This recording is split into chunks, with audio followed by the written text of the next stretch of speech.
स्वागत है सभी साथियों का एक बार पुनः भारतीय विजन क्लासेस में। साथियों, आपका इंतज़ार था कि मेला आंचल का पार्ट थर्ड वीडियो कब आएगा। आप बार बार कमेंट कर रहे थे कि मेला आंचल का पार्ट थर्ड वीडियो आप कब लेकर आ रहे हैं। तो आज हम इस क्लास में संपूर्ण मेला आंचल को कंप्लीट करेंगे। पार्ट थ्री में आपका सब कुछ कंप्लीट हो जाएगा, पूरा उपन्यास कंप्लीट। तो प्रारंभ करते हैं। परिच्छेद हम 30 तक बता चुके थे। जो विद्यार्थी मेला आंचल का पार्ट 1 वीडियो और पार्ट 2 वीडियो क्लास नहीं देखे होंगे वे उसे ज़रूर देख लेंगे, तभी पार्ट 3 देखेंगे तो ज़्यादा समझ में आएगा।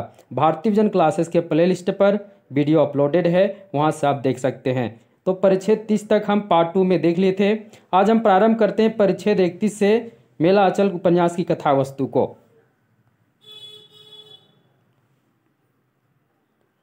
वीडियो क्लास प्रारंभ करने से पहले आपको बता दूं कि भारतीय विजन क्लासेस पर टेलीग्राम ग्रुप भी चल रहा है, जहां पर आप प्रतिदिन टेस्ट दे सकते हैं। मात्र 200 रुपये देने हैं और पूरे अगस्त महीने आप टेस्ट दे सकते हैं। साथ ही साथ आपको अगर पीडीएफ की आवश्यकता हो तो पीडीएफ अब पेड हो गए हैं।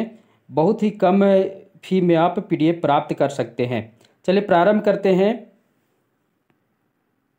परिच्छेद 31 को।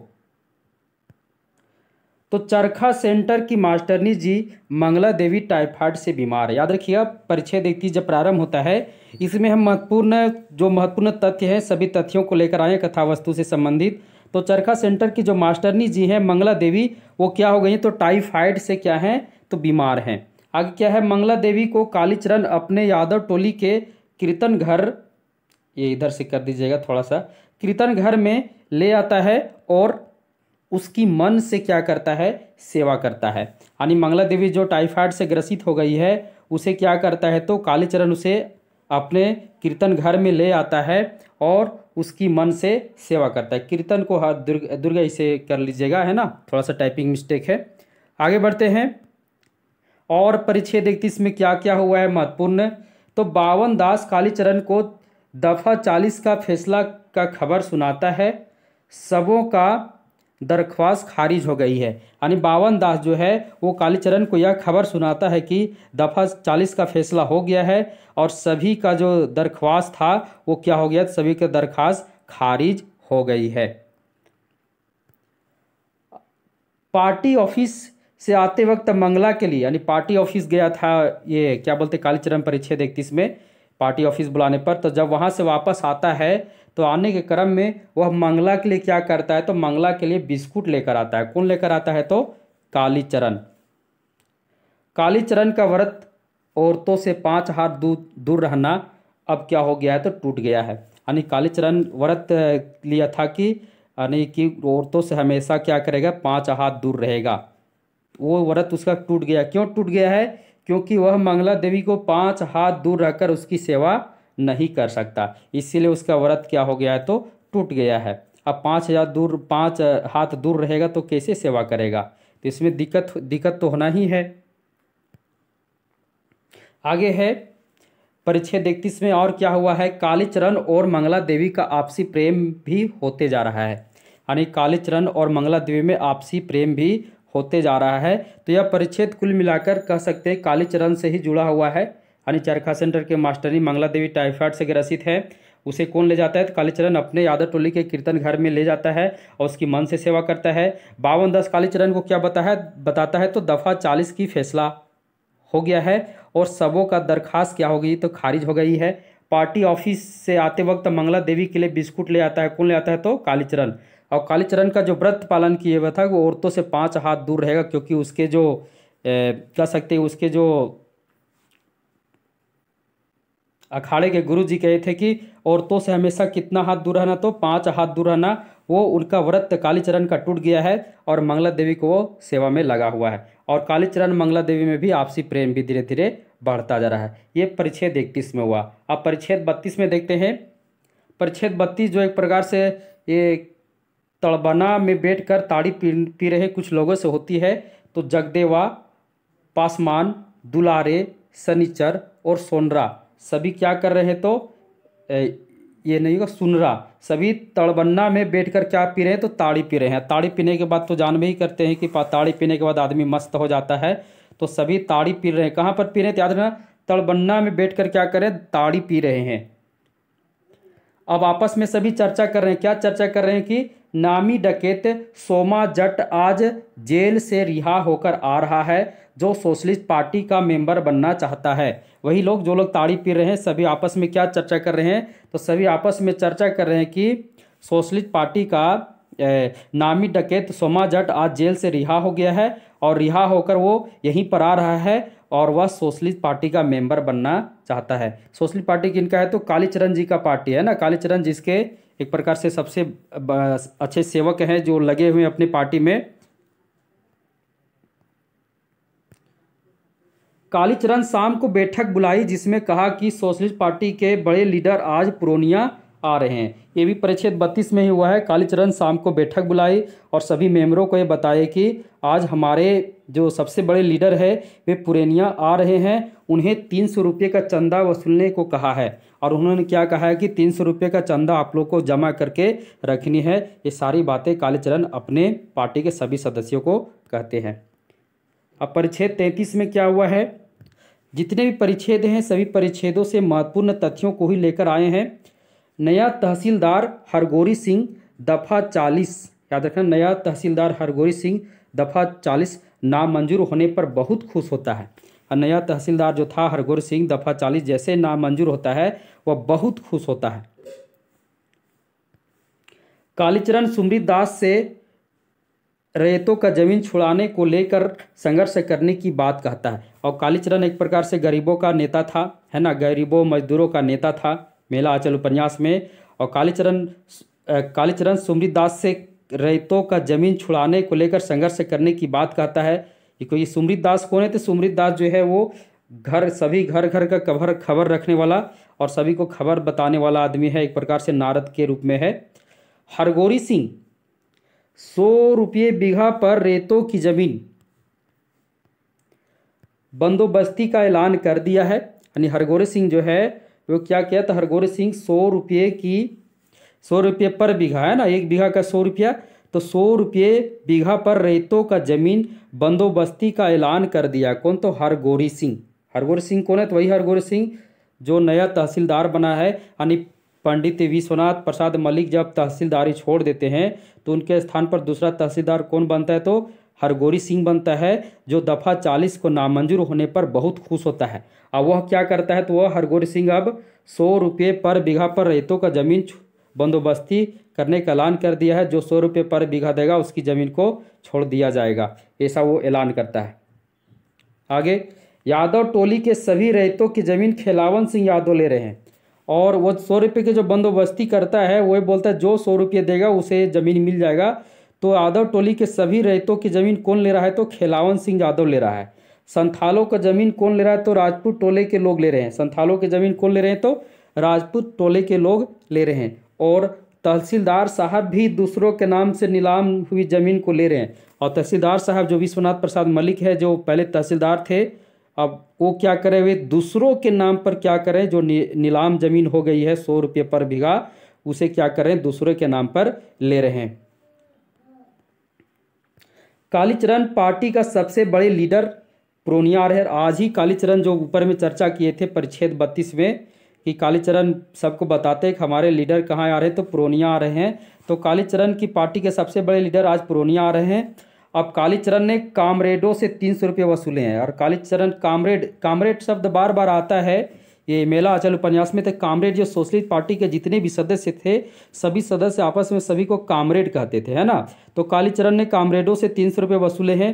सोमा जाट ने 250 रुपये दिए। सोमा जाट, कौन सोमा जाट, तो पता चल गया ना, जो नामी डकैत है, जो जेल से छूट कर आज आया है और वो सोशलिस्ट पार्टी का मेंबर बनना चाहता है। उसी के लालच में वो क्या किया है, तो वे 250 रुपया क्या किया है, तो चंदा के रूप में कालीचरण को दिया है। गांव में मंगल होने की अब कोई आशा नहीं है। यानी गांव जो है मेरीगंज में मंगल होने की कोई आशा नहीं है। ये अक्सर किसका कथन रहता है, तो अक्सर ये ज्योतिकी बाबा जी का ही रहता है। उन्हीं का यह भी मत होगा कि गांव में मंगल होने की अब कोई आशा नहीं है। बावन दास को गांधी जी छोड़कर किसी पर विश्वास नहीं होता है। अब बावन दास जो हैं वो गांधी जी के भक्त हैं, कांग्रेस के कार्यकर्ता हैं, उनको गांधी जी को छोड़कर किसी पर विश्वास नहीं होता है। अब परिच्छेद 34 में चलते हैं। परिच्छेद 34 में फुलिया पुरेनिया टीसन से अपने माँ के घर आई है। कौन आई है? तो फुलिया, जो तंत्रिमा टोली से जुड़ी हुई है। तंत्रिमा टोली की चर्चा हम पार्ट 1 में कर चुके हैं। एक भ्रष्ट टोली जिसमें बहुत सारे स्त्रियों लड़कियों का संबंध, दूसरों के साथ अवैध संबंध भी रहता है। तो फुलिया पुरानिया टीसन से अपने माँ के घर आई है। फुलिया अब खलासी के साथ नहीं रहती, खलासी को छोड़ टीसन के पेटमान के साथ रहने लगी है। अब फुलिया क्या की है? तो खलासी को छोड़ दी है और किसके साथ रहने लगी है? तो टीसन के पेटमान के साथ रहने लगी है। गांव के बहुत सारे लोगों का अवैध संबंध की चर्चा भी इसी परिच्छेद में हुई है। गांव में बहुत सारे लोगों का दूसरे के साथ अवैध संबंध है, इसकी भी चर्चा इसी परिच्छेद में है। याद रखिएगा, जब जब तंत्रिमा टोली की चर्चा होगी तो अवैध संबंध आना निश्चित है। आगे, कालीचरण जात पात का भेदभाव नहीं मानता है। यानी कालीचरण जो एक प्रकार से गरीबों का लीडर है, गरीबों का नेता है। गरीबों, मजदूरों, नीच जातियों से लेकर सभी का वो नेता है और वो जात पात को बिल्कुल नहीं मानता है। और वह चमार टोली में जाकर क्या करता है? भात खा लेता है। याद रखिएगा, कालीचरण चमार टोली में भात खा लिया है, खा लेता है, वो जात पात को नहीं मानता है। इसे कहते हैं गरीबों का नेता। आगे क्या है? जमीन के लिए गांव में नई दलबंदी हुई है। 2 दल बन गए हैं। कितने दल बन गए हैं? तो 2 दल बन गए हैं। जिनके ज़मीन वापस हो गई है वे अलग हो गए हैं, जो ज़मीन ले लिए वो अलग, जिनका ज़मीन चला गया उनका दल अलग हो गया है। बावन दास जिला कांग्रेस में नेताओं को, यानी बावन दास जो है वो कांग्रेस के नेताओं को गांव में जुल्म हो रहा है का खबर देने गया है। बावन दास कहाँ गया? तो जिला कांग्रेस का ऑफिस गया है। वहाँ अपने कांग्रेस के नेताओं को यह खबर देने के लिए गया है कि गांव में बहुत जुल्म हो रहा है। तो यह परिच्छेद 34 में हुआ। ये सब याद रखिएगा। फुलिया पुरेनिया टीसन से अपने माँ के घर आई है। फुलिया खलासी के साथ ही पेटमान के साथ रहती है। और कालीचरण अब जात पात को नहीं मानता है और चमार टोली में भी भात खा लिया है। आगे चलते हैं परिच्छेद 35 की ओर। साथियों, वीडियो क्लास सभी देख ही रहे हैं। आपको एक बार पुनः बता दूं कि भारतीय विजन क्लासेस का टेलीग्राम ग्रुप भी चलता है, जहां आप प्रतिदिन टेस्ट सुबह और शाम दे सकते हैं। मात्र 200 रुपये पूरे महीने भर, मात्र 200 रुपये में पूरे महीने भर आप सुबह और शाम संपूर्ण हिंदी साहित्य के सिलेबस से टेस्ट दे सकते हैं और अपने आप को जांच कर सकते हैं आपकी तैयारी कैसी चल रही है। मात्र 200 रुपये देने हैं। तो आज ही टेलीग्राम डाउनलोड करें और भारतीय विजन क्लासेस सर्च करें और आज ही हमारे टेलीग्राम ग्रुप से ज्वाइन करें। आगे देखिए, परिच्छेद 35 में क्या होता है? गांव में विकट समस्या उत्पन्न हो गया है। देख लीजिए, परिच्छेद 35 में क्या होता है? जब गांव की चर्चा करेंगे तो मेरीगंज याद रखना। तो गांव में विकट समस्या उत्पन्न हो गया है। राम कृपाल के घर में गाय मरी है, परंतु चमार लोग उठाने को तैयार नहीं है। क्योंकि पहले के ज़माने में जो चमार लोग हुआ करते थे वे क्या करते? जानवरों को उठा कर ले जाते थे। अब ऐसा हो गया है कि गांव में विकट समस्या हो गया है। अब राम कृपाल यादव के यहाँ क्या हो गया है? राम कृपाल सिंह यादव, उनके यहाँ गाय मरी हुई है, परंतु चमार लोग उठाने को तैयार नहीं है। इतना ही नहीं, नाइयों ने भी काम करना बंद कर दिया है। और नाई जो बाल काटते हैं वे भी क्या किए हैं? तो काम करना बंद कर दिए हैं। बावन दास जमींदारी प्रथा खत्म होने की खबर लेकर आया है, परंतु कालीचरण को कांग्रेसियों पर विश्वास नहीं। बावन दास कांग्रेसी था ना, तो बावन दास जमींदारी प्रथा खत्म होने का खबर लेकर आया है, परंतु कालीचरण कहता है कि मुझे कांग्रेसियों पर विश्वास नहीं है। जब तक ये अखबार नहीं छपेगा तब तक विश्वास नहीं है। यानी वो कांग्रेसियों पर विश्वास नहीं करता था, क्योंकि कालीचरण कांग्रेसी नहीं था। कालीचरण सोशलिस्ट पार्टी का था, जबकि बावन दास कांग्रेस पार्टी का कार्यकर्ता था। तो कांग्रेसियों पर कालीचरण को बिल्कुल भरोसा नहीं है। जमींदारी प्रथा खत्म होने से संथाल के लोग खुशी से मादल बजा रहे हैं। हमें जब उनको पता चला कि जमींदारी प्रथा खत्म हो गई है, इसकी खबर जब उनको मिलती है तो वे लोग क्या करते हैं? वे खुशी से मादल बजाने लगते हैं, गाने लगते हैं, नाचने लगते हैं। परिच्छेद 36 में क्या हुआ है? देखिए, जितने भी महत्वपूर्ण तथ्य है उन्हीं तथ्यों को लेकर आए हैं ताकि पूरा उपन्यास आपको समझ में आ जाए। इसके अलावा भी आप मूल उपन्यास जरूर पढ़ना। मूल उपन्यास पढ़ने में मज़ा ही कुछ और होता है। फिर भी आपके पास समय कम है और तो और मेला आंचल उपन्यास थोड़ा सभी को प्रारंभ जब करते तो किसी को अच्छा नहीं लगता है, परंतु मेरा वीडियो क्लास से पार्ट 1 से लेकर पार्ट 3 सभी वीडियो क्लास आप एक बार देख लेंगे तो आप मेला आंचल उपन्यास पढ़ेंगे तो आपको ज़्यादा मज़ा आने वाला है। तो परिच्छेद 36 में क्या हुआ है? देखिए, डॉक्टर प्रशांत को मेरीगंज की मिट्टी से प्रेम हो गया है। डॉक्टर प्रशांत को क्या हो गया है, तो मेरीगंज की मिट्टी से प्रेम हो गया है। डॉक्टर प्रशांत का रिसर्च पूरा हो गया है, और डॉक्टर प्रशांत जो रिसर्च था वो पूरा हो गया है। उसने रोग की जड़ को पकड़ ली है। वो बताता है कि गरीबी और जहालत इस रोग के क्या है, दो कीटाणु हैं। ये कौन बोलता है, पर ये कथन भी याद रखना, गरीबी और जहालत इस रोग के दो कीटाणु है। ये किसका कथन है, तो डॉक्टर प्रशांत का है। ऐसी आप अगर पार्ट 1 वीडियो देख लिए होंगे तो उसमें सब कुछ बताए हैं। तो part 1 video, part 2 video, part 3 ये चल रहा है। सभी वीडियो आपके लिए महत्वपूर्ण है, सभी एक साथ देखिएगा, यानी एक करके तभी आपको समझ में आएगा। जो स्टूडेंट अभी तक पार्ट 1 या पार्ट 2 वीडियो मेला आंचल का नहीं देखे होंगे, उसे देख लेंगे, तभी इसे देखेंगे, तभी आपको क्या होगा, ज़्यादा समझ में आएगा। आगे देखिए, कमली रात में ही डॉक्टर के पास आ गई है। तो इसमें क्या क्या हुआ है, तो परिच्छेद जो 36 एक प्रकार से कहो तो ये परिच्छेद डॉक्टर प्रशांत से जुड़ा हुआ है, उसके मनोभाव से जुड़ा हुआ है। उसे मेरीगंज की मिट्टी से बहुत प्रेम हो गया है। मेरीगंज से नहीं, कमली से भी हो गया है ना, सब लोग जानते हैं। तो उनको मेरीगंज की मिट्टी से भी प्रेम हो गया है और कमली से भी प्रेम हो गया है। डॉक्टर का रिसर्च पूरा हो गया है और वह अनुभव करता है कि गरीबी और जहालत इस रोग के क्या है, तो दो कीटाणु है, ऐसा वो अनुभव करता है। ये परिच्छेद 36 एक प्रकार से डॉक्टर प्रशांत के मनोभाव से जुड़ा हुआ है। परिच्छेद 37, इस परिच्छेद की शुरुआत तहसीलदार साहब विश्वनाथ प्रसाद के दरवाजे पर बैठी पंचायत से होती है। यानी इस परिच्छेद की शुरुआत जो होती है, विश्वनाथ प्रसाद जो तहसीलदार साहब हैं, उनके दरवाजे पर पंचायत बैठी हुई है। तहसीलदार गांव के सभी लोगों को एकता लाने की बात कहता है, और तहसीलदार विश्वनाथ प्रसाद मिश्र कहता है कि सभी लोगों को एकजुट होना पड़ेगा, तभी हम आगे बढ़ सकते हैं। सभी को एक साथ लेकर चलना होगा।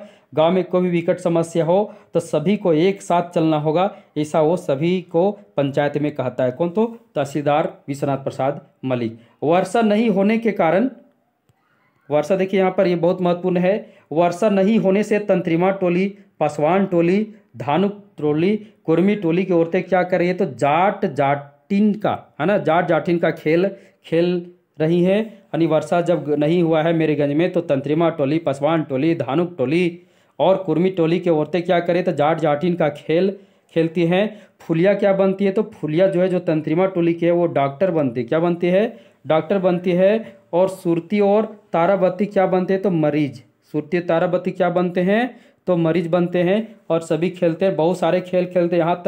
यहाँ तक इसमें ये भी चर्चा है परिच्छेद 37 में, वे खेल में जितने भी जमींदार लोग हैं सबको लोग क्या करते हैं, गाली भी देती हैं, परंतु कोई गुस्सा नहीं करता है। हाँ, जिसका नाम छूट जाता है वे जरूर गुस्सा करता है। तो एक प्रकार से बहुत अच्छा है, गांव की एकता है। कितना अच्छा है कि गांव की सभी औरतें जब पानी नहीं गिरता है तो सब जाट जाटिन का खेल खेलती है और तरह तरह की कलाएं करती है, तरह तरह का खेल दिखाते हैं। यहाँ तक कि जितने भी बड़े बड़े जमींदार लोग हैं सबको गाली भी देती है, परंतु कोई जमींदार गुस्सा नहीं होता। जिसका नाम छूट जाता है वो गुस्सा होता है। अब परिच्छेद 38 में चलते हैं। परिच्छेद 38, लक्ष्मी को बलदेव की याद आ रही है। लक्ष्मी को किसकी याद आ रही है, तो बलदेव की। अब देखो, लक्ष्मी का कनेक्शन किसके साथ हो गया है, बलदेव के साथ हो गया है। जब से महंत सेवादास इस दुनिया से चले गए, तब फिर लक्ष्मी का किनसे कनेक्शन हो गया, तो बलदेव से, यानी बालदेव से वो प्रेम करने लगी है। तो लक्ष्मी को बालदेव की याद आ रही है। महंत सेवादास बालदेव को साधु पुरुष कहते थे, यानी महंत सेवादास लक्ष्मी से कहते थे कि लक्ष्मी, बालदेव जो है वो साधु पुरुष है, ये बात कहते थे। ये बात लक्ष्मी को महंत सेवा की बात याद आ रही है। मेरीगंज में बारिश हो रही है। कमली को बारिश हो गई। ऊपर के परिच्छेद में बारिश नहीं होने से जाट जाटिन का खेल खेला गया और बारिश आ गई। तो मेरीगंज में बारिश हो रही है। कमली को डॉक्टर की और कालीचरण को मंगला की चिंता हो रही है, यानी कमली को डॉक्टर प्रशांत की चिंता हो रही है और कालीचरण को मंगला की चिंता हो रही है। अब दोनों में प्रेम समझ लीजिए, कमली का किनसे प्रेम है, डॉक्टर से, और कालीचरण का मंगला से। तो कालीचरण को मंगला की चिंता है और कमली को डॉक्टर प्रशांत की चिंता है। कमली को डॉक्टर प्रशांत की चिंता क्यों, क्योंकि डॉक्टर प्रशांत हमेशा खिड़की खोलकर सोते हैं। कमली को ऐसा लग रहा है कहीं बिछावन भीग न गया होगा, डॉक्टर प्रशांत को सर्दी हो जाएगा, जुकाम हो जाएगा, इसी चिंता कमली को बार बार सता रही है और बारिश मेरीगंज में लगातार हो रही है। अब डॉक्टर गांव की भाषा समझता ही नहीं, बोलता भी है। यानी अब डॉक्टर जो है वो गांव की जो मेरीगंज अंचल है उसकी भाषा जानता ही नहीं है, यानी अब बोलता भी है। मुझे उम्मीद है आपको वीडियो क्लास बहुत ही अच्छा लग रहा होगा। जो विद्यार्थी अभी तक भारतीय विजन क्लासेस को सब्सक्राइब नहीं किए होंगे, आज ही भारतीय विजन क्लासेस को सब्सक्राइब करें और बेल आइकन को क्लिक करें, क्योंकि इससे बेहतर आपको कहीं नहीं मिलने वाला है। आगे तहसीलदार ने अब परिच्छेद 39 की चर्चा करते हैं ना। तहसीलदार ने संथालों को बाहरी आदमी करार दिया है। और ये तहसीलदार विश्वनाथ प्रसाद मलिक ने संथालों को क्या बता दिया है, ये संथाल क्या है, तो बाहरी आदमी क्या है, बाहरी आदमी है। संथालों की जमीन क्या हो रही है, तो हड़पी जा रही है। और संथालों की जमीन क्या हो रही है, हड़पी जा रही है। डॉक्टर प्रशांत जमीन का असली मालिक संथालों को बताता है और कहता है कानून है जिसने, कानून क्या है, तो जिसने 3 साल तक जमीन को जोता बोया जमीन उसकी होगी। यानी डॉक्टर प्रशांत संथालों को यह कहता है कि, और ये भी बताता है कि जमीन का असली मालिक कौन है, तो संथाल लोग ही हैं, क्योंकि कानून ये बताता है कि जिसने 3 साल तक जमीन को जोता बोया जमीन उसकी होगी। ये डॉक्टर प्रशांत संथालों के बारे में कहता है। अब देखो डॉक्टर प्रशांत संथालों से कुछ जानवर भी खरीदे हैं। क्या क्या खरीदे हैं, तो खरगोश। खरगोश कितने रुपए में खरीदे हैं, तो 10 रुपये में। एक दर्जन चूहा, एक दर्जन चूहा कितने में खरीदे, तो 12 रुपये में खरीदे हैं। और 2 सियार, ये सियार भी क्या है, तो ये भी सियार जो है ये नन्हे सियार हैं, इसे वे 50 रुपये में खरीदे हैं। और ये सभी किन से खरीदे, संथालों से डॉक्टर प्रशांत खरीदे हैं। आगे यह परिच्छेद परिच्छेद 39 बहुत ही महत्वपूर्ण है। अपनी जमीन के लिए संथाल संघर्ष करते हैं। और संथालों ने तहसीलदार जब भी आएगा तो विश्वनाथ प्रसाद मलिक को ही याद रखना।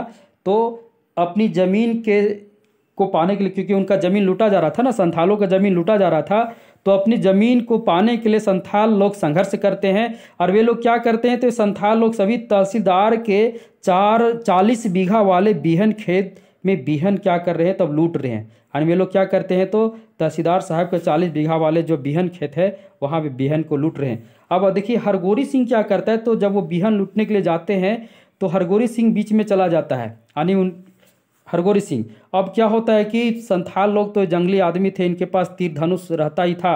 अब हरगोरी सिंह संथालों के तीर से घायल हो जाता है।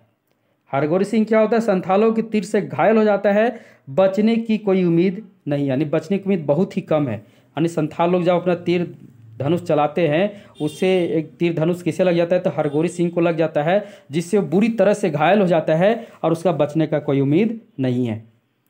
आगे देखिए, संथाल टोली को लूट लिया गया है। अब संथालों का जैसे ही तीर समाप्त हो जाता है तो संथाल टोली को लोग लूट ले लिया गया है। जाट के खेत में, जाट के खेत में छिपी संथालिनों का इज्जत भी लूट लिया गया है। यानी संथाल टोली को लूट लिया है, मतलब जाट के खेत में संथालिनें छिपी हुई थी, उनका भी लोग क्या किए, तो इज्जत लूट लिए हैं। परिच्छेद 40 में क्या हुआ है, तो जोतकी काका का भविष्यवाणी सच होता दिख रहा है। क्योंकि बार बार वे जोतकी काका भविष्यवाणी कहते हैं कि गांव में चील उड़ेगा, खाग उड़ेगा, इस तरह बोलते रहते थे ना, गांव में अमंगल ही अमंगल होगा, ऐसा हमेशा जोतकी काका भविष्यवाणी करते रहते थे। तो ऐसा गांव वालों को लग रहा है कि जोतकी काका का जो भविष्यवाणी था वह सच साबित हो रहा है। मिलिट्री वालों ने संथालों को गिरफ्तार कर लिया है, और क्योंकि हरगोरी सिंह की मृत्यु हो गई। याद देखिए, अब हरगोरी सिंह जो घायल हुआ था, जिसका बचने का कोई उम्मीद नहीं था, उसकी अब मृत्यु हो गई है। क्या हो गई है, तो मृत्यु हो गई है। अब मिलिट्री वालों ने क्या किया, तो संथालों को गिरफ्तार कर लिया है। मिलिट्री वाले लीडर बालदे और कालीचरण से इस वाकया के लिए पूछताछ भी करते हैं, परंतु वे लोग मुकर जाते हैं। वे लोग बोलते हैं कि जब यह वाकया हुआ वे लोग यहाँ उपस्थित, यानी मेरीगंज में उपस्थित नहीं थे, ऐसा वे लोग बोल देते हैं। परिच्छेद 41, घायलों में सभी संथालों को गिरफ्तार कर लिया जाता है। घायलों में जितने भी संथाल हैं, क्योंकि जब दोनों तरफ से लड़ाई होता है तो उसी में हरगोरी सिंह मारा जाता है ना, उससे बहुत सारे संथाल घायल भी हो जाते हैं। तो घायलों, जितने भी घायल संथाल थे, सभी संथालों को गिरफ्तार कर लिया जाता है और गैर संथाल जो थे उनको छोड़ दिया जाता है। संथालों ने अपनी गलती यानी अपराध को स्वीकार कर लिया है, यानी अपनी अपराध को स्वीकार कर लिया है। कौन, तो संथालों ने। क्या हो गया, किधर गया, आगे देखिए। कल कोठी के बगीचे में शोक सभा होगा, इसीलिए कालीचरण कीर्तन बंद कर दिया है। यानी इसी परिच्छेद में शोक सभा किसके लिए होगा, तो सबको पता है कि हरगोरी सिंह की मृत्यु हो गई है।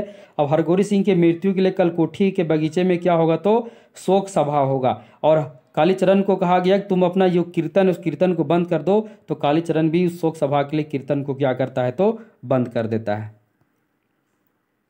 परिच्छेद 42 में क्या हुआ है, हरगोरी के मरने पर उसके परिजन विलाप कर रहे हैं। अब कोई मरेगा तो उसके परिजन तो विलाप करेंगे ही ना। तो हरगोरी के मरने पर उसके परिजन, माता पिता, उसकी पत्नी सभी क्या करें, सभी विलाप कर रहे हैं।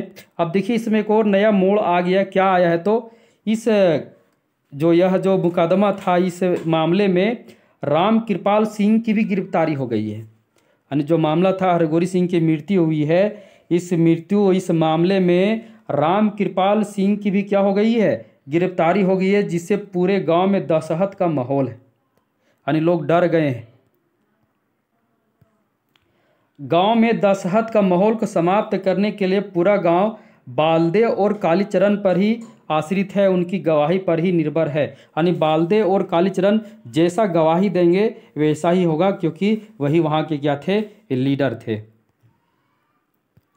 गांव वालों को यह भी डर है कि बालदे और कालीचरण जिसका नाम बता देंगे उसे गिरफ्तार कर लिया जाएगा। इसका भी डर गांव वालों को सता रहा है कि ऐसा न हो कि कालीचरण जिसका भी कालीचरण और बालदे जिसका नाम बता देंगे, सभी को मिलिट्री वाले क्या करेंगे, गिरफ्तार कर लेंगे। अब इसमें सबसे ज़्यादा दिक्कत किसको हो रही, तो देखिए ज्योतिकी काका जी को, क्योंकि ज्योतिकी काका जी को कालीचरण से क्या था, संबंध अच्छा नहीं था, है ना। ज्योतिकी काका कालीचरण से संबंध अच्छा नहीं था। एक बार पंचायत में आप पार्ट 1 वीडियो देखिएगा, पंचायत में कालीचरण और ज्योतिकी काका में तू मैं होता भी है।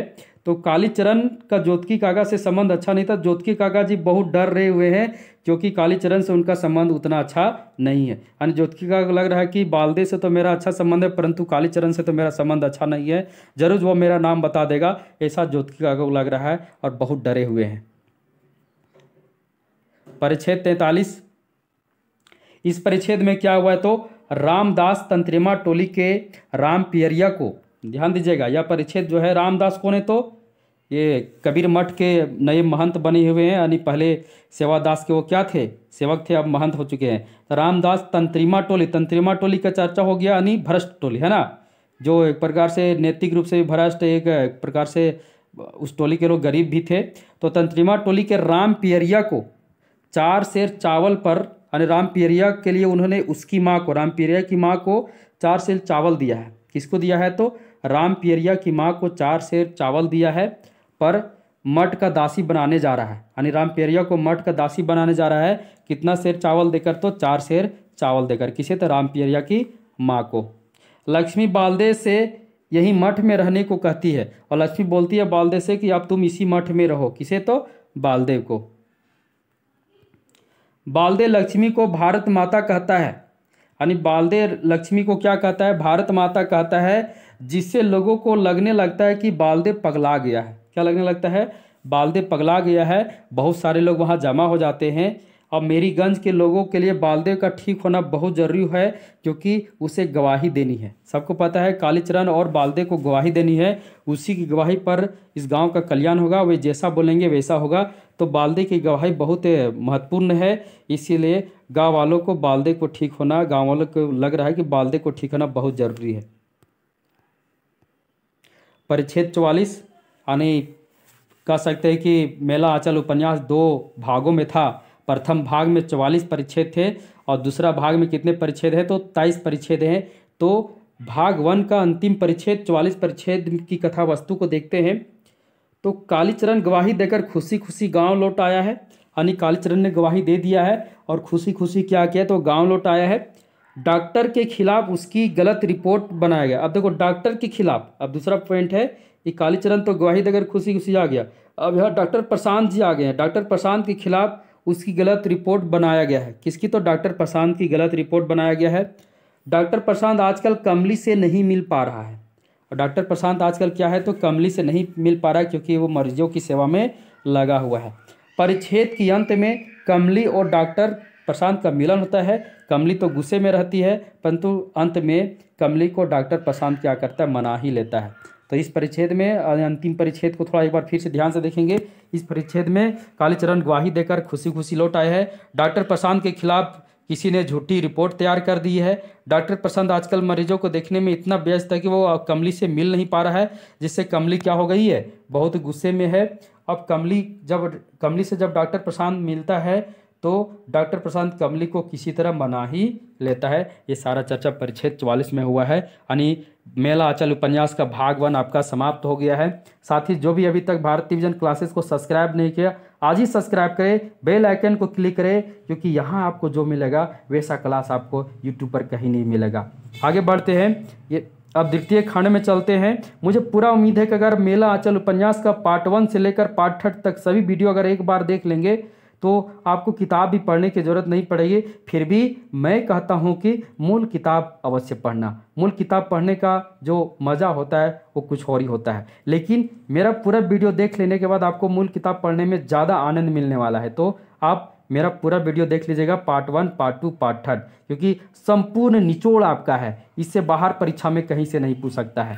अब द्वितीय खंड में चलते हैं। द्वितीय खंड में कुल कितने परिच्छेद हैं, तो 23 परिच्छेद हैं। परिच्छेद या प्रकरण, यानी 23 प्रकरण या 23 परिच्छेद हैं द्वितीय खंड में।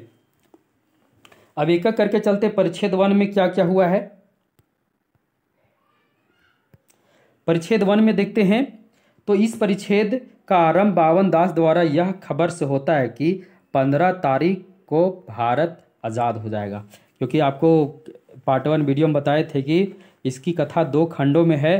प्रथम खंड में भारत की आज़ादी के पूर्व कथा है और द्वितीय खंड में आज़ादी की बाद की कथा है। तो इसमें क्या है, तो इस परिच्छेद 1 में बावन दास यह खबर लेकर आता है कि 15 तारीख को भारत क्या हो जाएगा, भारत आज़ाद हो जाएगा। यह खबर लेकर गांव वालों को बताता है। बालदेव जी जब से मठ पर रहने लगे हैं, देखिए इसी में है बालदेव जी क्योंकि मठ पर रहने लगे हैं, किसके साथ, तो लक्ष्मी के साथ रहने लगे हैं।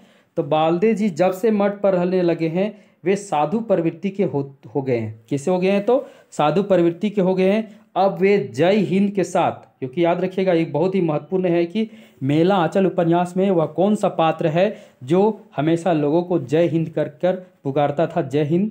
तो याद रखना बालदेव। कौन, तो बालदेव। तो बालदेव अब क्या हो गया, साधु प्रवृत्ति का हो गया क्योंकि मठ पर रहने लगा है।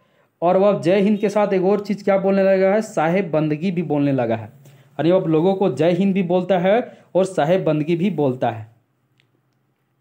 स्वराज के दिन तहसीलदार पूरे गांव को क्या देंगे, तो भोज देंगे। यानी जिस दिन भारत आज़ाद होगा उस दिन वो क्या करेंगे, पूरे मेरीगंज अंचल के लोगों को क्या देंगे, तो भोज देंगे। और कालीचरण क्या करेगा, तो कालीचरण के यहाँ भी कीर्तन होगा। आगे, स्वराज के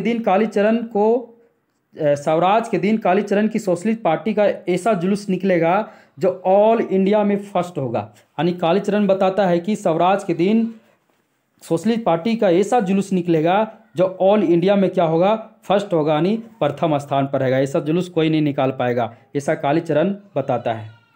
आगे, बालदेव के समक्ष भारत माता के कई रूप साकार हो उठते हैं। यानी जब भारत आज़ादी की बात होती है तो बालदेव के सम्मुख भारत माता के कई रूप साकार हो उठते हैं। उनको अपनी माँ, यानी बालदेव को अपनी माँ याद आ जाती है। माँ में भारत माता नजर आती है, माँ जी भी याद आती है और लक्ष्मी, तीनों बालदेव के एक प्रकार से हृदय भाव में तीनों जागृत होते हैं और ये तीनों भारत माता के स्वरूप के रूप में उसके हृदय में साकार हो उठते हैं। यानी माँ में वो भारत माता को देखता है, माँ जी में भी भारत माता को देखता है और लक्ष्मी में भी भारत माता को देखता है। परिच्छेद 2 में चलते हैं। इस परिच्छेद में क्या हुआ, तो मुकदमा में सभी संथालों को क्या हो गया, आजीवन कारावास हो गया। याद रखना मुकदमा ये कहाँ से जुड़ा हुआ है, तो हरगोरी सिंह, जहाँ पर बिहन के खेत लूटे जा रहे थे, जहाँ संथालों और मेरीगंज के लोगों से संघर्ष दोनों के बीच हुआ था, उसी में हरगोरी सिंह को क्या हुआ था, तो संथालों द्वारा तीर लग गया था। उस तीर में वो क्या हुआ था, उसकी मृत्यु हो गई थी। तो सभी संथालों को क्या हो गया है, तो मुकदमे में आजीवन कारावास हो जाता है। स्वराज के दिन, अब देखिए स्वराज के दिन, स्वराज उत्सव दिन में, यानी स्वराज जिस दिन होगा तो स्वराज उत्सव दिन में और मुकदमा उत्सव रात में होगा, ऐसा फैसला लिया जाता है। यानी परिच्छेद 2 में ऐसा फैसला दिया जाता है क्योंकि ये संथालों को जो मुकदमा में आजीवन कारावास हुआ है, इससे क्या है तो गांव के लोग बहुत खुश हैं। तो ये बोलते हैं कि दो दो खुशी एक साथ मिल रही है। तो स्वराज के दिन क्या करेंगे, स्वराज उत्सव जो है, स्वराज उत्सव आज़ादी का उत्सव दिन में मनाएंगे और मुकदमा उत्सव रात में मनाएंगे, ऐसा मेरीगंज के लोग सोचते हैं। आगे चलते हैं, परिच्छेद 3 में क्या हुआ है, तो भारत क्या हो गया है, तो परिच्छेद 3 में भारत स्वराज घोषित हो गया है, भारत आज़ाद हो गया है, ऐसा घोषणा हो चुका है। फुलिया को देखिए, फुलिया को गर्मी की बीमारी हो गई है। सबसे पहले स्वराज वाला चर्चा कर लेते हैं, उसके बाद फुलिया की चर्चा करते हैं। तो भारत स्वराज घोषित हो गया है ना। तो 15 तारीख को 12 बजे, अर्थात इसको समझना है थोड़ा सा, यानी 15 तारीख यानी आज, अगर आज रात्रि है तो आज कल क्या होगा, जो 12 बजे के बाद 16 तारीख हो जाएगा, ऐसा होता है ना। तो 14 तारीख के बाद 15 तारीख, 14 तारीख के रात्रि 12 बजे के बाद 15 तारीख हो जाएगा। तो 15 तारीख की 12 बजे यानी रात्रि को ही कालीचरण चिल्ला चिल्ला कर कह रहा है, भारत माता आज़ाद, भारत आज़ाद हो गया, ऐसा चिल्ला चिल्ला कर कह रहा है। और 14 तारीख को मुसलमान अपने इलाके के साथ पाकिस्तान में, यानी अपना इलाका अलग हो गया, क्योंकि सबको जानते हैं कि भारत जब आज़ाद हुआ था तो भारत के एक दिन पहले पाकिस्तान जो इलाका मुस्लिम इलाका था, जहां मुस्लिम लोग बहुला थे, अर्थात मुस्लिम लोगों की संख्या बहुत अधिक थी, उस इलाके को पाकिस्तान के क्षेत्र में भेज दिया गया था। तो 14 तारीख को पाकिस्तान आज़ाद हुआ था और 15 तारीख को भारत आज़ाद हुआ था, ये सभी लोग जानते हैं। तो ये परिच्छेद 3 याद रखना, भारत माता आज़ाद किस परिच्छेद में, भारत आज़ाद किस परिच्छेद में हुआ, तो याद रखना परिच्छेद 3, यानी मेला आंचल उपन्यास का भाग 2 परिच्छेद 3। इसमें और कुछ है, फुलिया को गर्मी की बीमारी हो गई है, ये भी परिच्छेद 3 में ही चर्चा है। सुमृत दास गाँव वालों को गर्म जलेबी खाने से मना किया है, क्योंकि वह कहता है गर्म जलेबी खाएगा तो गर्मी की बीमारी हो जाएगी। फुलिया को गर्म जलेबी को खाने से ही क्या हो गया, तो गर्मी का बीमारी फुलिया को हो गया है। आगे, चरखा सेंटर में लड़ाई होने से टुनटुन जी इस्तीफा देकर चले गए हैं। अब चरखा सेंटर किसके भार पर है, तो कमला देवी अकेले चला रही हैं, कमला देवी के हाथों में है। इधर तो चर्चा कर ही दी है, भारत माता आज़ाद यानी भारत आज़ाद हो गया है, सभी बहुत खुश हैं। अब इस परिच्छेद 4 में क्या हुआ है, तो इस परिच्छेद में स्वराज में जो स्वराज होने यानी भारत आज़ाद हुआ था, तो भारत का आज़ाद होने के बाद जो खुशी मनाई गई है, उस खुशी का चर्चा इस परिच्छेद 4 में हुई है। अब परिच्छेद 5 में चलते हैं। परिच्छेद 5 में स्वराज की रात चलितर कर्मकार ने क्या किया, देखिए चलितर कर्मकार भी एक डकैत है, क्या है, एक डकैत है। तो स्वराज की रात चलितर कर्मकार क्या किया, हरखू तेली के यहाँ डकैती की है, यानी हरखू तेली को लूट लिया है। कौन, तो चलितर कर्मकार एक डकैत है। चारों ओर हिंदू मुसलमानों में लड़ाइयाँ हो रही है। अब देखिए हिंसा गत के चलते चारों ओर क्या हो रही है, तो हिंदू मुस्लिमों में लड़ाइयाँ हो रही है।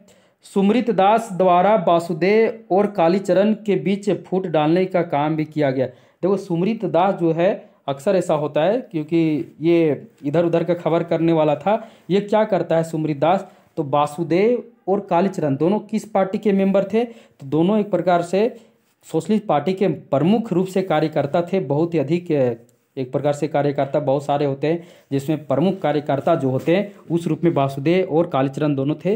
अब सुमृत दास क्या करता है, दोनों के बीच फूट डालता है, दोनों के बीच फूट डालता है। आप जानते ही हैं कि जब दो मित्रों के बीच कोई फूट डालता है तो दोनों को अलग अलग करने का भी काम करता है। ऐसा यहाँ सुमृत दास भी किया है।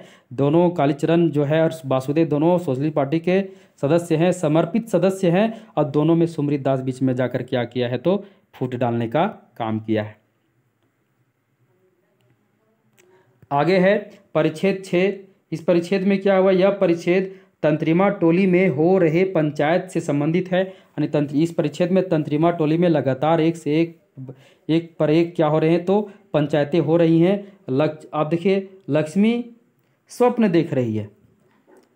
देखिए इसमें दो बातें आई हैं। पहला बात की परिच्छेद 6 में कि तंत्रिमा टोली में एक पर एक पंचायतें लगातार हो रही हैं, फैसला सुनाई जा रही है। और दूसरा इसमें आया कि लक्ष्मी स्वप्न देख रही है, क्या वह चरखा चला रही है और बालदेव जी बीजक बाँच रहे हैं, ऐसा वो स्वप्न देख रही है। अब इसी को कहते हैं प्रेम, इसी को क्या बोलते हैं, प्रेम यानी लक्ष्मी को बालदे से बहुत अधिक प्रेम हो गया है और वह स्वप्न देख रही है कि वह चरखा चला रही है, अर्थात वो बालदे जी का चरखा चला रही है और बालदे जी लक्ष्मी की बीजक क्या कर रहे हैं, बाँच रहे हैं। परिच्छेद 7 में क्या हुआ है, तो इस परिच्छेद में डॉक्टर प्रशांत को संथालों के भड़काने के आरोप में र होगा, थोड़ा सा देखिए टाइपिंग मिस्टेक, इसको र पढ़ेंगे। तो इस परिच्छेद में डॉक्टर प्रशांत को संथालों के भड़काने के आरोप में गिरफ्तार कर लिया गया है। यानी डॉक्टर प्रशांत क्या हुआ, मिलिट्री वालों से, दारोगा से गिरफ्तार हो गए हैं। डॉक्टर प्रशांत को छोटन बाबू, याद रखना, छोटन बाबू की गलत रिपोर्ट पर गिरफ्तारी होती है। यानी डॉक्टर प्रशांत जो गिरफ्तार हो गए हैं वो किसके गलत रिपोर्ट से, तो छोटन बाबू के गलत रिपोर्ट से उनकी गिरफ्तारी हो गई है। तो डॉक्टर साहब किस परिच्छेद में गिरफ्तार होते हैं, तो मेला आंचल उपन्यास भाग 2 और परिच्छेद 7। परिच्छेद 8 में देखते हैं इस परिच्छेद में और क्या क्या मुख्य वाकया हुआ है। तो ज्योतकी काका आजकल गांव में, ज्योतकी काका जो हैं उसकी आजकल गांव में बहुत इज्जत बढ़ गई है। यानी ज्योतकी काका का गांव में बहुत इज्जत बढ़ गई, क्योंकि इज्जत बढ़ने का कारण क्या है, पहले के लोग अंधविश्वास को मानते थे, तो गांव में उतना कुछ हुआ, सबको लगा कि ज्योतकी काका ठीक ही कहते थे कि गांव में चील और खाग उड़ेगा, गांव में अमंगल ही अमंगल होगा। वैसा ही हुआ था, इसलिए सभी को लगा ज्योतकी काका का भविष्यवाणी बिल्कुल सत्य है। इसीलिए सब कुछ होने के बाद ज्योतकी काका की आजकल गांव में बहुत इज्जत बढ़ गई है। जो लोग उन्हें प्रणाम बंदगी नहीं करते थे, अब वे लोग भी क्या करने लगे, ज्योतकी काका का प्रणाम बंदगी करने लगे हैं। अब यहाँ देखिए ज्योतकी काका किए क्या हैं, तो पार्वती की माँ जो मौसी थी, गणेश किनानी जिसको कहा गया है, और मौसी कौन कहती है, तो पार्वती को माँ को डॉक्टर प्रशांत और कमला मौसी कहकर पुकारते हैं।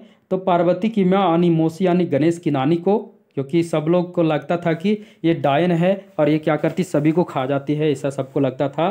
तो ज्योतकी काका के भड़काने पर हीरू द्वारा लाठियों से मार दिया जाता है। देखिए यहाँ पर बहुत महत्वपूर्ण है, यानी ज्योतकी काका हीरू को भड़का दिए हैं और उसके भड़काने पर हीरू क्या करता है, तो पार्वती की माँ यानी गणेश की नानी यानी प्रशांत की मौसी और कमला की मौसी, जिसे लोग क्या समझते थे, जिसे लोग डायन समझते थे, उसे ज्योतकी काका क्या किए थे, हीरू के द्वारा भड़का कर उसे लाठियों से मरवा दिए हैं।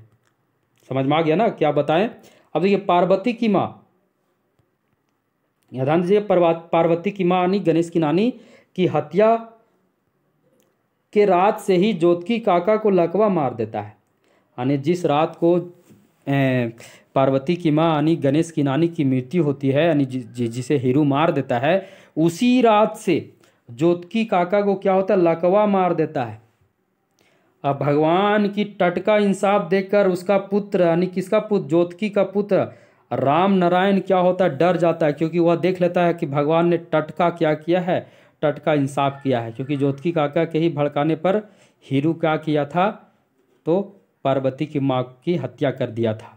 तो यहाँ राम नारायण जो है वो भगवान का टटका इंसाफ मतलब समझ रहे ना, तुरंत इंसाफ करना। क्योंकि जैसे ही पार्वती की माँ की उधर मृत्यु होती, इधर ज्योतकी जी को क्या होता है, तो लकवा मार देता है। यह देखकर उसका पुत्र राम नारायण डर जाता है। परिच्छेद 9 में क्या हुआ है, तो यह परिच्छेद कबीर मठ से संबंधित है। कोठारिन अब महंत रामदास से मठ से अलग हो गई है, यानी मठ के 2 भाग हो गए हैं। एक भाग में कौन रहता है, तो महंत रामदास और उसकी दासीन रामपियरिया, और एक तरफ कौन, तो एक तरफ लक्ष्मी कोठारिन बलदे के साथ अलग हो गई है।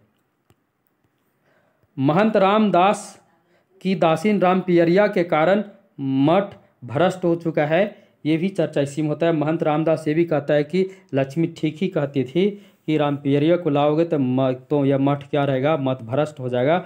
आज वैसा ही हो गया है।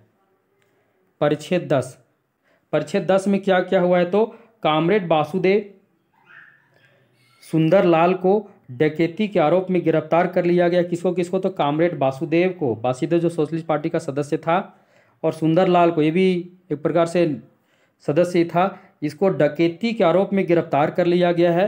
अब देखिए होता क्या है कि डकैती में वासुदेव कालीचरण का भी नाम ले लेता है। अक्सर ऐसा होता है, कभी कभी निर्दोष लोग को भी सजा हो जाती है, इसी कारण कोई अगर किसी का नाम दे दे जो निर्दोष है तो उसे भी सज़ा हो जाती है। यहाँ भी वैसा ही हुआ है।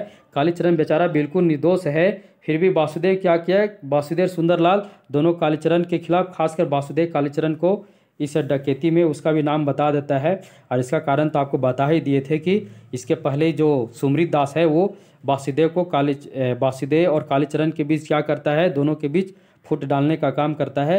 तो जब वासुदेव गिरफ्तार होता है डकैती के आरोप में तो वो किसका और नाम बता देता है, तो कालीचरण का भी नाम बता देता है। परिच्छेद 11 में क्या हुआ है, तो कमली 4 माह की गर्भवती हो गई है। अब देखो कमली का शादी भी नहीं हुआ है, पर कमली जो है 4 माह की गर्भवती हो गई है। तहसीलदार की चिंता, यानी तहसीलदार यानी उनके पिताजी थे तो उनको तो चिंता होगी ही। डॉक्टर प्रशांत ने कहा है, क्या कहा है, उसे यानी डॉक्टर प्रशांत को उसे और कमली को कोई अलग नहीं कर सकता। कमली के द्वारा पता चलता है तहसीलदार साहब को कि डॉक्टर प्रशांत ने कहा है उसे और कमली को कोई अलग नहीं कर सकता। ये परिच्छेद 11 एक प्रकार से कमली के घर से जुड़ा हुआ है, तहसीलदार साहब के घर से जुड़ा हुआ है। परिच्छेद 12 में क्या हुआ है, तो वन पंखी के पास गांव में कालीचरण अपने रिश्तेदारों के यहाँ तंबाकू का दलाल यानी रुस्तम खां के नाम से रह रहा है। क्योंकि उसके खिलाफ डकैती के आरोप में नाम दे दिया गया है तो वो क्या हुआ है कि वो तो छिपा रह रहा है, भाग गया है क्योंकि उसकी गिरफ्तारी नहीं हुई है। तो वन पंखी के पास एक गांव है जहां वो अपने रिश्तेदारों के यहाँ तंबाकू का दलाल है ना रुस्तम खां के नाम से क्या हो रहा है, तो छिप कर रह रहा है। अब देखो दंगल से उसका जुड़ाव था। दंगल में वह पंजाबी पहलवान चांद को क्या करता है, तो हरा देता है। दंगल में उतर जाता है, पंजाबी पहलवान को क्या करता है, चांद को हरा देता है। और देखिए दरोगा द्वारा कालीचरण को पकड़ भी लिया जाता है। जब वहाँ से भाग जाता है तो लोगों को ऐसा शक होता है तो वे लोग क्या करते हैं, उसका पीछा करते हैं। अंत में कालीचरण दरोगा के द्वारा पकड़ भी लिया जाता है। परिच्छेद 13, यह परिच्छेद रामकृष्ण आश्रम से संबंधित है। किससे संबंधित है, रामकृष्ण आश्रम से संबंधित है। इसमें कुछ खास नहीं है। परिच्छेद 14 में क्या हुआ है, तो परिच्छेद 14 में कमली गोदाम घर में बंद है। कहाँ पर बंद है, तो कमली जो है गोदाम घर में बंद है। डॉक्टर नज़रबंद है, डॉक्टर भी नज़रबंद है, यानी उसे कोई मिल नहीं सकता। उसे सिर्फ उसके रिश्तेदार में उसके माता पिता हो या उसके दूर के संबंधी हो वही उससे मिल सकते हैं। तो डॉक्टर भी नज़रबंद है। तहसीलदार की चिंता, अब जान ही सकते हैं तहसीलदार चिंता में पड़े रहते हैं क्योंकि उनकी चिंता है। कमली भी गर्भवती हो गई है। इधर डॉक्टर प्रशांत से भी उनकी बातें नहीं हो पा रही क्योंकि डॉक्टर प्रशांत से परिच्छेद 14 में ही मिलने के लिए गए थे, पर वहाँ जाने के बाद उनको पता चला इनसे कोई नहीं, सिर्फ इनसे उनका रिश्तेदार ही मिल सकता है क्योंकि तहसीलदार साहब उस समय रिश्तेदार नहीं बने थे। परिच्छेद 15, यह परिच्छेद बालदेव और लक्ष्मी से जुड़ा हुआ है। लक्ष्मी अब बालदेव की क्या हो गई है, तो लक्ष्मी अब बालदेव की स्त्री बन गई है, यानी लक्ष्मी अब बालदेव की स्त्री बन गई अर्थात उसकी पत्नी बन गई है। तो यह परिच्छेद बालदेव लक्ष्मी से जुड़ा हुआ है। परिच्छेद 16, पुलिस ऑफिसर लगातार डॉक्टर प्रशांत से चलितर कर्मकार के विषय में पूछताछ की असफल प्रयास कर रही है। यानी पुलिस लगातार डॉक्टर प्रशांत से है ना चलितर कर्मकार के विषय में पूछताछ की असफल प्रयास कर रही है, परंतु यहाँ पर डॉक्टर प्रशांत जो है वो कुछ भी नहीं बता रहा है क्योंकि उसका तो कोई संबंध था नहीं। छोटन बाबू के गलत रिपोर्ट पर उससे गिरफ्तार भी कर लिया गया है। अब सभी पुलिस पूछताछ करेगी तुम्हारा चलितर कर्मकार से क्या संबंध था। अभी चलितर कर्मकार कौन, ये भी डकैत था क्योंकि वो हरकू तेली को क्या किया था, तो हरकू तेली के घर लूट लिया था, साथ ही साथ वहाँ 2 आदमी का भी खून करके भाग गया था। तो यहाँ पुलिस डॉक्टर प्रशांत से उसी के विषय में पूछताछ कर रही है परंतु असफल प्रयास अर्थात उन्हें कोई सफलता नहीं मिल रही है। अब देखिए डॉक्टर प्रशांत को कमली की चिंता सता रही है। डॉक्टर प्रशांत को किसकी चिंता सता रही है, तो कमली की चिंता सता रही है। कमली कौन है, जान ही रहे हैं, डॉक्टर प्रशांत की प्रेमिका। परिच्छेद 17, कालीचरण 1.5 माह से जेल में। कितने माह से जेल में है, तो 1.5 माह से जेल में है। कालीचरण सोमा और वासुदेव, ध्यान देना, कालीचरण क्या करता है, जेल में रहकर सोमा और वासुदेव दोनों को क्या करता है, तो सोमा जट जो जेल से छूट कर आया फिर जेल चला गया, तो कालीचरण सोमा और वासुदेव की सहायता से जेल से भाग जाता है, यानी उन्हें बना लेता है और उनकी सहायता से जेल से भाग जाता है। परंतु भागने के क्रम में उसके जांघ पर एक गोली लग जाती है। क्या लग जाती है, तो एक गोली लग जाती है। कालीचरण पार्टी ऑफिस में उसी तरह गोली लगी हुई पार्टी ऑफिस में पहुंचता है और वहां आने के बाद अपने आप को निर्दोष कहता है कि मैं निर्दोष हूं, मेरा नाम गलत तरीके से दे दिया गया, मुझे डकैती से मेरा कोई ताल्लुक नहीं, कोई उससे मेरा मतलब नहीं है।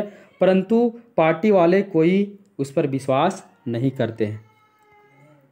परिच्छेद 18 में क्या होता है, तो मेरीगंज में सोशलिस्ट पार्टी का नाम लेना भी मना है, क्योंकि सोशलिस्ट पार्टी के बहुत सारे सदस्य का संबंध डकैती से हो गया था, तो मेरीगंज में सोशलिस्ट पार्टी का नाम लेना भी मना है।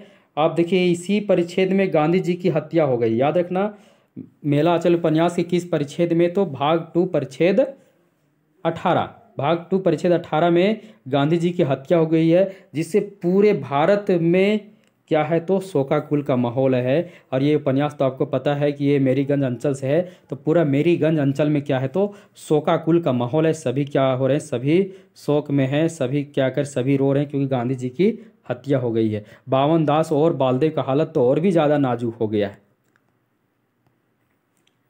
परिच्छेद 19, गांधी जी की लाश के साथ जुलूस में गांधी जी की लाश निकाली गई है, उनकी शोक यात्रा निकाली गई है। उस शोक यात्रा में कई लोग सम्मिलित होते हैं, परंतु खिलावन सिंह यादव सम्मिलित नहीं होते, यानी खिलावन सिंह यादव सम्मिलित नहीं होते। परीक्षा में प्रश्न आ सकता है कि गांधी जी की जो शोक सभा थी, शोक सभा जो निकाली गई थी जुलूस, उसमें कौन शामिल नहीं होता है, तो खिलावन सिंह यादव।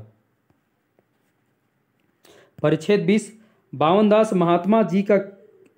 जो है महात्मा जी का खत लेकर कबीर मठ पर आता है और वह उस खत को बालदेव को गांगुली जी को देने के लिए कहकर वहां से चला जाता है। यानी बावन दास महात्मा जी का खत लेकर कबीर मठ पर आता है और वहां पर वो बालदेव जी को कहता है कि यह खत आप गांगुली जी को दे देना, यह कहकर वहां से चला जाता है। अब देखिए कटहा थाना, उसी परिच्छेद में कटहा थाना क्षेत्र भारत पाक सीमा रेखा पर दुलार चंद कापरा द्वारा बावन दास को गाड़ियों से कुचल दिया जाता है। बावन दास की मृत्यु हो जाती है। यानी दुलार चंद कापरा क्या करता है, बावन दास को अपनी गाड़ियों से कुचल देता है। उसका मिली भगत पुलिसों से, वहाँ जितने पुलिस थे यानी उस थाना क्षेत्र के जो कटहा थाना क्षेत्र पुलिस से मिली भगत था, और सभी मिलकर क्या करते हैं तो बावन दास पर लगातार गाड़ियां को हाँक देते हैं। गाड़ियों के लगातार हाँके से बावन दास का जो शरीर हो चिथड़ा हो जाता है, यानी उसकी मृत्यु हो जाती है। तो परिच्छेद 20 में ही हुआ है। अब देखिए परिच्छेद 21, इस परिच्छेद में मेरीगंज में गांधी जी की स्मारक बनाने के लिए लोगों से चंदा मांगा जाता है। उनके औकात से बाहर चंदा उनसे मांगा जाता है। लोग कहते हैं गांधी जी तो चले गए, उनके स्मारक की क्या ज़रूरत है, ऐसा लोग भी कहते हैं। तो गांधी जी का स्मारक बनाने के लिए मेरीगंज में उनसे तहसीलदार साहब से चंदा मांगा जाता है। अब यहाँ देखिए बावन दास की दी चिट्ठियाँ को बालदेव गांगुली को नहीं देता है। क्यों नहीं देता है? बावन दास उसको देता था ना, चिट्ठी दिया था ना कि गांगुली को दे देना, ये गांधी जी का खत है। तो गांगुली को नहीं देता है क्योंकि उसे लगता है कि यह चिट्ठी नेहरू जी के पास अगर चली गई तो बावन दास को क्या करेंगे, नेहरू जी मिनिस्टर बना देंगे। ऐसा एक प्रकार से बालदेव को लगता है। यहाँ कहते हैं बालदेव में एक प्रकार से लालच का भाव जगता है, ईर्ष्या का भी भाव कह सकते हैं। उसे बावन दास के प्रति ईर्ष्या का भाव होता है। उसे लगता है कि अगर ये चिट्ठी अगर नेहरू जी के पास चला गया तो वो बावन दास को क्या करेंगे, मिनिस्टर बना देंगे। इसलिए वह गांगुली को खत नहीं देता। गांगुली उसके पास आते भी हैं, परंतु वह कह देता है कि बावन दास ने हमें कोई खत नहीं दिया। और इसी में क्या होता है कि इसमें देखिए, इसी में लक्ष्मी भी जो है इसी में हुआ है। जब लक्ष्मी को पता चलता है कि बावन दास का खत बालदेव ने नहीं दिया है, तो लक्ष्मी बहुत उस पर एक प्रकार से कह सकते हैं कि बालदेव को पर कटाक्ष करती है। वो बालदेव को इतना नीच नहीं समझती जितना नीच घटिया हरकत उसने किया था। ये उसको अच्छा नहीं लगता है लक्ष्मी को। और लक्ष्मी इसमें जल भी जाती, इसकी भी चर्चा इसी परिच्छेद में है। परिच्छेद 22 में क्या हुआ है, तो परिच्छेद 22 में डॉक्टर प्रशांत की सलाहकार ममता डॉक्टर प्रशांत को जेल से छुड़ा ली है। यानी डॉक्टर प्रशांत की जो सलाहकार ममता है, जिसकी चर्चा हम कर चुके हैं पर पार्ट 1 वीडियो में, पार्ट 2 वीडियो में भी कर चुके हैं। वे क्या करती है तो डॉक्टर प्रशांत को जेल से छुड़ा ली है। डॉक्टर प्रशांत को देखकर प्यारू का चेहरा खुशी से खिल रहा है। अब डॉक्टर प्रशांत को जैसे ही प्यारू देखा, प्यारू क्या कौन था, तो उसका नौकर था, तो उसका चेहरा खुशी से खिल रहा है। अब सभी लोग जेल से सीधा कहाँ जा रहे हैं, तो मेरीगंज जा रहे हैं। ममता 15 दिनों की छुट्टी लेकर मेरीगंज आई है। ममता कितने दिनों की छुट्टी ली है, तो 15 दिनों की छुट्टी लेकर मेरीगंज आई है।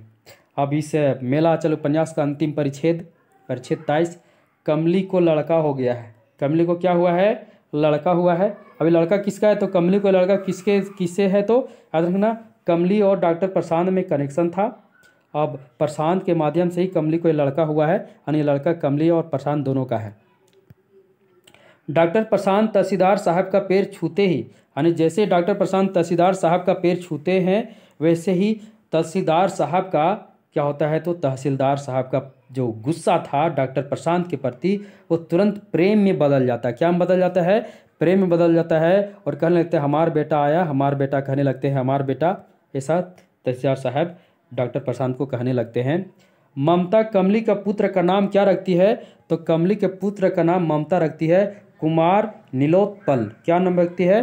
कुमार नीलोत्पल नाम रखती है। तहसीलदार साहब इस खुशी में, तहसीलदार साहब गांव के इस खुशी में गांव के प्रत्येक लोगों को क्या करते हैं? तो प्रत्येक लोगों को उनके घरों को, यानी गांव के मेरीगंज के जितने भी लोग थे प्रत्येक घरों को क्या करते हैं? तो 5 बीघा की दर से ज़मीन लौटा देने की घोषणा करते हैं। वे यह घोषणा करते हैं कि सभी घरों को, इस गांव के सभी घरों को 5 बीघा ज़मीन लौटा दिया जाएगा, सभी घरों को। देखिएगा उपन्यास का जो अंत होता है, उपन्यास का अंत निम्न वाक्य से होता है।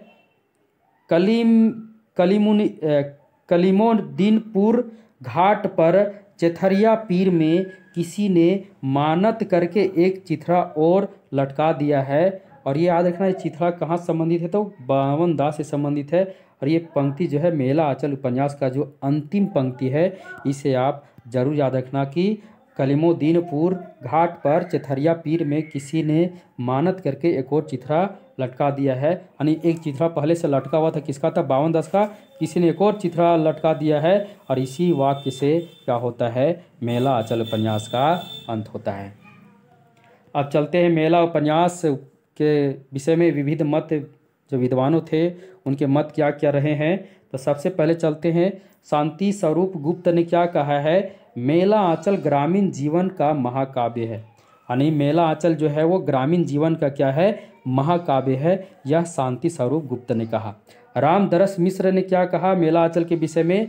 यह उपन्यास गोदान की तरह क्लासिक पात्र नहीं दे सका, क्योंकि इसमें पात्रों की संख्या बहुत अधिक थे। इसलिए रामदरस मिश्र ने मेला आंचल उपन्यास की आलोचना करते हुए कहे हैं कि यह उपन्यास गोदान की तरह क्लासिक पात्र नहीं दे सका।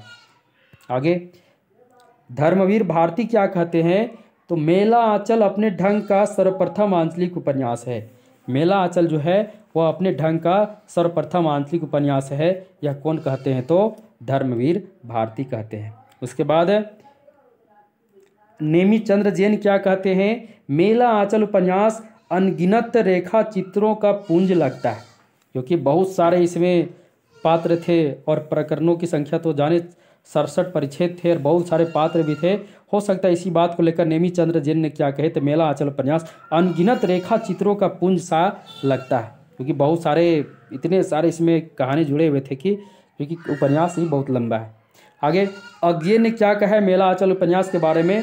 रेणु सचमुच धरती के धनी थे। याद रखना, बहुत महत्वपूर्ण है कि रेणु को धरती का धनी किसने कहा? तो रेणु को धरती का धनी अज्ञे ने कहा। तो रेणु सचमुच धरती के धनी थे, ये अज्ञे जी का कथन है। अब यहाँ एक और महत्वपूर्ण तथ्य है, मेला आंचल का प्रथम समीक्षक, याद रखना, मेला आंचल उपन्यास के प्रथम समीक्षक कौन है? तो नलिन विलोचन शर्मा जी हैं। कौन है? नलिन विलोचन शर्मा जी मेला आंचल उपन्यास के प्रथम समीक्षक, प्रथम आलोचक है जो मेला आंचल उपन्यास पर आलोचना किए हैं, यानी समीक्षा किए हैं। तो आज की क्लास यहीं समाप्त हो गया है। मुझे उम्मीद है कि यह वीडियो क्लास आपको बहुत ही बेहतर लगा होगा। जो साथी अभी तक वीडियो क्लास को भारती विजन क्लासेस को सब्सक्राइब नहीं किए होंगे, आज ही सब्सक्राइब करें। और जो विद्यार्थी वीडियो क्लास पूरा देख लिए वे वीडियो को जितना हो सके शेयर करें, वीडियो को लाइक करें। और अंत में फिर से बता दे रहा हूँ कि भारती विजन क्लासेस का टेलीग्राम ग्रुप भी चलता है। आज ही टेलीग्राम में जाएं और भारती विजन क्लासेस सर्च करें और हमारे टेलीग्राम ग्रुप से जुड़ जाएं। वहाँ आपको बहुत सारे न्यूज अपडेट भी मिलेंगे, साथ ही साथ आपको वहाँ बहुत सारी सुविधाएँ, टेस्ट की भी सुविधा है। इसलिए आज ही भारती विजन क्लासेस से जुड़ें। तब तक के लिए सभी को धन्यवाद। मुझे उम्मीद है यह वीडियो क्लास आपके लिए बहुत ही महत्वपूर्ण साबित होगा।